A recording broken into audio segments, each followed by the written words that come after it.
পবিত্র ঈদ উল ফিতর উপলক্ষে রাজধানীতে বড় পরিসরে ঈদের জামাত আয়োজন করছে ঢাকা উত্তর সিটি কর্পোরেশন। আগারগাঁওয়ের পুরাতন বাণিজ্য মেলার মাঠে একসঙ্গে 10,000 মানুষের নামাজ আদায়ের প্রস্তুতি নেওয়া হয়েছে। বুধবার 18 মার্চ দুপুরে প্রস্তুতি কার্যক্রম পরিদর্শনে আসেন ডিএনসিসি প্রশাসক মোহাম্মদ শফিকুল ইসলাম। তিনি জানান, একসঙ্গে প্রায় 10,000 মুসল্লির নামাজ আদায়ের ব্যবস্থা রাখা হয়েছে। এখানে একসাথে এই টেন্টের ভিতরে যেটা দেখছেন, এটা বাঁশের কোনো টেন্ট না, এটা স্টিলের স্ট্রাকচার করা।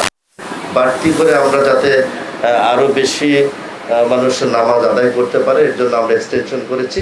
সব মিলে এখানে 10,000 একসাথে নামাজ আদায় করতে পারবে। তারপরেও যদি আমাদের এক্সট্রা ব্যবস্থা আছে, যদি আরো জামাত আদায়ের জন্য আরো মুসল্লিরা উপস্থিত থাকে, পিছনে খোলা জায়গা আছে, সেখানে আমাদের সকল কার্পেট কিংবা ত্রিপল রেডি থাকবে।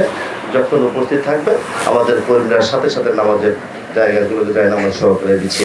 ঈদ জামাতকে ঘিরে নেওয়া হয়েছে ব্যাপক প্রস্তুতি। তৈরি করা হচ্ছে প্যান্ডেল, মিম্বর ও মেহরাব। নারীদের জন্য থাকছে আলাদা প্রবেশপথ ও নামাজের স্থান। আইন শৃঙ্খলা নিশ্চিত করতে মোতায়েন থাকবে পুলিশ সদস্য। পাশাপাশি ট্রাফিক, বিদ্যুৎ ও পানি সরবরাহ নিশ্চিত করতে কাজ করবে সংশ্লিষ্ট সংস্থাগুলো। এবং ঈদের দিন সকাল 8টায় একটি মাত্র জামাত অনুষ্ঠিত হবে বলে জানান প্রশাসক। জামাত হবে সকাল 8টায়, একটাই জামাত হবে সকাল 8টায়। নিরাপত্তার বিষয়টা নিয়ে ইতিমধ্যে আমাদের আইন শৃঙ্খলা রক্ষাকারী বাহিনী তাদের সাথে মিটিং করেছি, তাদের সাথে কথা হয়েছে।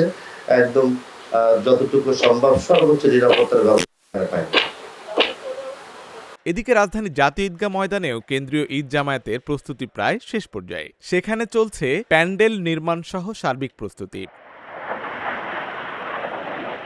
আশিক আরেফিন, ঢাকা জার্নাল।